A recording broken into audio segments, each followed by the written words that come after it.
अस्सलाम वालेकुम viewers, welcome to Zee lifestyle. आज मैं आई हूँ अस्मा के पास, जिनको स्किन के केयर के बारे में काफ़ी नॉलेज है और मैं अपनी भांजी को लेकर आई हूँ, इसको गाइड करेगी। अस्सलाम वालेकुम। वालेकुम सलाम। कैसी हैं आप? ठीक ठाक, अल्लाह का शुक्र। आप लोग सुनाएं कैसे हैं दोनों? आपसे मिलकर बहुत अच्छा लगा। मैं तो बस मसरूफ़ इतनी थी, वरना ऐसे हो सकता है कि मेरे पास कोई हेल्प के लिए आए और मैं उसकी हेल्प ना करूँ। Thank you so much. आप हमेशा हमारे दिल के बहुत करीब रही हैं और हमेशा हमें कोई भी मुश्किल पेश आए तो हम आपसे ही कांटेक्ट करते हैं। एक्चुअली मैं आपसे पूछना चाहती हूँ कि हमें आजकल सबको ये बहुत है, हमें मुश्किल होती है कि हमें स्किन केयर रूटीन के बारे में पता नहीं लगता, हमें समझ नहीं आती हम क्या यूज़ करें, कैसे करें। माशाल्लाह आपकी स्किन इतनी अच्छी है, इतनी ग्लो करती है, तो हम बहुत इंस्पायर होते हैं और हम अपने जो बाकी हमें देखने वाले हैं, हमारे चाहने वाले, तो हम उनको भी बताना चाहते हैं कि हम अपनी स्किन केयर रूटीन कैसे करें। तो प्लीज़ आप हमें गाइड करें, क्योंकि इधर उधर से सुन के लोग अपने टेस्ट करना शुरू कर देते हैं जिसका कोई ख़ास फ़ायदा हमें नज़र नहीं आता और हमारे पैसे भी वेस्ट होते हैं। तो इस वजह से आपकी स्किन इतनी अच्छी है तो मैं आपसे कांटेक्ट करना चाहूँगी कि आप थोड़ा सा मुझे गाइड करें और ताकि हम अपने व्यूअर्स को भी बताएं कि कैसे हम अपनी स्किन केयर रूटीन रख सकते हैं। जी, पहले तो आपका बहुत शुक्रिया तारीफ़ के लिए। लेकिन बात यह है कि हम अक्सर जो है ऐसे प्रोडक्ट्स मुंह पे लगा बैठते हैं जो हमें दूसरे लोग कहते हैं कि ऐसा करना चाहिए, या हम टीवी में देख लेते हैं कि हमें ऐसा करना चाहिए, तो इसलिए हम अपने जो है ना स्किन बिल्कुल ख़राब कर देते हैं। असल में ऐसा होता है कि ये सबसे ज़्यादा जो हमारे पास कोरिया कंट्री है वो सबसे ज़्यादा स्किन केयर में आगे है, ठीक है। तो उनसे इंस्पायर होकर हमने जो है ना एक रूटीन सेट किया है जो बहुत ही सिंपल है। आप सिंपल से शुरू कर सकते हैं, बाद में कॉम्प्लिकेटेड जा सकते हैं। तो उसमें सबसे पहले मैं आपको वो रूटीन बताऊंगी जो आपको एज अ बिगनर यूज़ करनी है।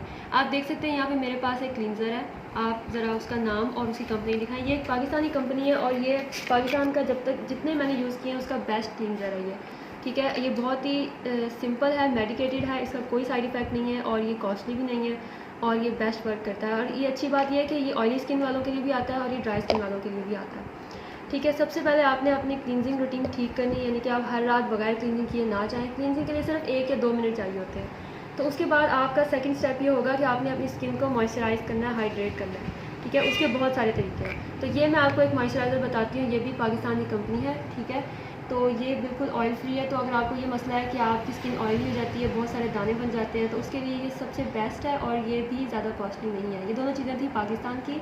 और अगर आपको ये चीज़ें चाहिए हों तो आप लाइफस्टाइल में सुमैया से कांटेक्ट करें, वो आपको कमेंट्स में आपको इनके लिंक भेजेगी जहाँ से आप ये लेजिट चीज़ें खरीद सकते हैं। क्योंकि आपको बताया कि हम थोड़ा सा इसको रिवाइज़ कर लेंगे। आपने जो बताया इसको रिवाइज़ कर लेते हैं कि आपने एक हमें बताया कि हम क्लींजिंग रोज़ करें, ठीक है, और अपनी क्लींजिंग रोज़ करने का बताया और आपने बताया कि एक अच्छा मॉइस्चराइज़र हो हमारे पास, और उसके बारे में आपने जेन फार्म के मॉइस्चराइज़र के बारे में बताया, फिर सन ब्लॉक के बारे में आपने बताया और सीरम्स के बारे में आपने बताया। तो उनका लिंक बता दें कि ऐसे सीरम्स हम कहाँ से ऑनलाइन परचेज़ कर सकते हैं, और इसके अलावा आप हमें ये गाइड कर दें कि हम किस तरह सीरम लगाएं। जैसे रेटिनॉल का आपने बताया, ये नाइसिनामाइड या अल्फा आर्बुटिन है, तो हमें किस में करना चाहिए, क्या ये हम इकट्ठे यूज़ कर सकते हैं कि नहीं कर सकते, और अगर हम इकट्ठे यूज़ कर सकते हैं तो कितने टाइम डिफरेंस के साथ हम इसको यूज़ कर सकते हैं। काइंडली ये हमें क्लियर कर दें। और ये जो आपने ऑयल्स के बारे में बताया, आप ये बता दें कि ये हमें ये तो 3-4 आपने ऑयल्स दिखाए हैं, तो ये हमें कब यूज़ करने चाहिए, किस टाइम हम यूज़ कर सकते हैं, इन सब का थोड़ा सा बता दें। जी, आपने ऐसे क्वेश्चन पूछे हैं जो मुझे भी कि एक जब मैंने स्टार्ट किया था सारा कुछ यूज़ करना, तो मेरे भी माइंड में यही क्वेश्चन थे। क्योंकि आंसर करने वाला कोई नहीं था, तो फिर मैंने हर जगह से चीज़ें ऑर्डर करके देखी। मेरे पास भी बहुत सारे स्कैम हुए, बहुत सारी गलत चीज़ें आई, जिसकी वजह से मुझे पता लगा कि कहाँ से चीज़ ऑथेंटिक आएगी, कहाँ से नहीं आएगी। तो जी, इन सब चीज़ों के लिए एक ही लिंक नहीं हो सकता, इनके डिफरेंट लिंक्स हैं जो मैंने सेव किए हुए हैं। वो अगर जिसको चाहिए होंगे तो आप मुझसे कांटेक्ट कीजिएगा, मैं वो सारे लिंक्स फिर कमेंट में या डिस्क्रिप्शन में हम लोग शेयर कर देंगे उसको।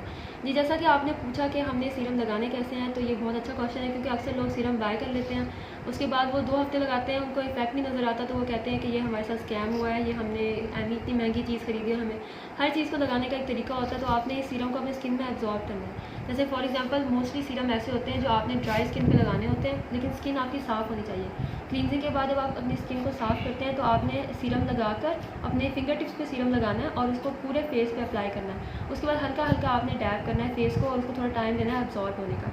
जैसे ही आपको फील हो कि आपका सीरम एब्जॉर्ब हो चुका है स्किन में और एक्सेस नहीं है उसके बाहर, उसके बाद जो है आप दूसरा सीरम या उसके ऊपर मॉइस्चराइज़र लगा सकते हो।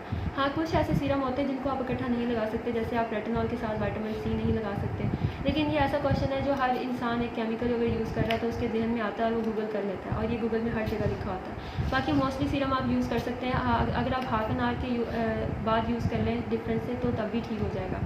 उसके अलावा बात होती है ऑयल की, तो मैं आपको बताऊं कि एक कोरिया की बहुत famous 10 step skin care routine होती है, तो उसके अंदर अगर आप उसको एक दफ़ा यूट्यूब से देख लें तो आपको पता लग जाएगा कि हर स्किन केयर की चीज़ों की जो है वो एक सीक्वेंस होता है। जैसे आप सबसे पहले क्लींजिंग करेंगे, उसके बाद आप स्क्रब करेंगे, उसके बाद मॉइस्चराइज, उसके बाद सीरम लगाएंगे, उसके बाद आप इसको हाइड्रेट करने के लिए कोई और चीज़ लगाएंगे।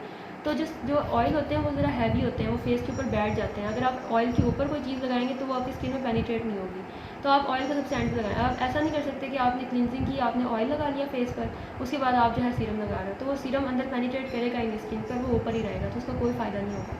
तो ऑयल आपने सबसे एंड पे लगाने हैं। तो पहले हमें सीरम लगाना चाहिए, उसके बाद हमें फिर ऑयल लगाना चाहिए।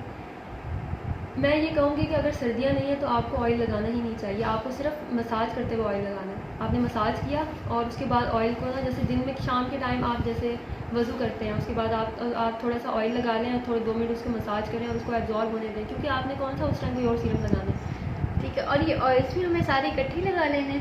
नहीं, आपने ऐसा नहीं करना, ऑयल सारे इकट्ठे नहीं लगाने। क्यों आपको डब्बा देख के ये ख्याल आया कि मैं सारे के सारे डब्बे एक साथ लगाने? इसमें डिफरेंट तरीके के ऑयल्स हैं, जैसे इसमें रोज़हिप ऑयल है, विटामिन ई ऑयल। जी, ये हमारे पास जो आपने मुझसे क्वेश्चन पूछा है कि ये 2 चीज़ें आगे क्या पड़ेंगी, तो ये हमारे पास एक लिप पैकेज है। असल में होता ये है कि हमारे डिफरेंट बॉडी पार्ट को डिफरेंट केयर की ज़रूरत होती है। तो अगर हम लिप्स पे बात करें तो हमारे लिए 2 चीज़ें काफ़ी हैं। इसमें हमारे पास स्ट्रॉबेरी वाला लिप स्क्रब है, और इसके साथ हमारे पास आगे है ये वैसलीन, जो कि लिप टिंट की तरह काम करता है, ये मॉइस्चराइज भी करता है। ये मेरी ख़त्म हो गई थी, ये मैंने दोबारा इसको बनाया है, जो कि बहुत इजी वे है। हम लोग बहुत सारी चीज़ें ऐसे हैं जो हम DIY बना सकते हैं, घर में बना सकते हैं। अगर आपको उनकी भी डिटेल चाहिए होगी तो वो हम आपको नेक्स्ट वीडियो में बताएंगे। लेकिन मैं आपको जैसा कि बता रही थी कि हर चीज़ की डिफरेंट पैकेज होता है। ये लिप्स का था, इसी तरह हेयर की केयर अलग होती है, फेस की अलग होती है, हैंड्स एंड फीट की अलग होती है, और फुल बॉडी की अलग होती है। तो अगर आपको फुल बॉडी पे हाइपर पिगमेंटेशन है, या आपको फेस की हाइपर पिगमेंटेशन है, या आपके साथ कोई भी मसला, जैसे लोगों के जो नकल्स होते हैं हैंड्स के वो डार्क हो जाते हैं, किसी के बाल बहुत ज़्यादा ड्राई होते हैं, मतलब हमारे पास बहुत सारी प्रॉब्लम्स हैं जिनको हम आराम से डील कर सकते हैं, लेकिन हम लोग आम तौर पे उसको इग्नोर करते हैं, ज़्यादा उसको ख्याल नहीं देते।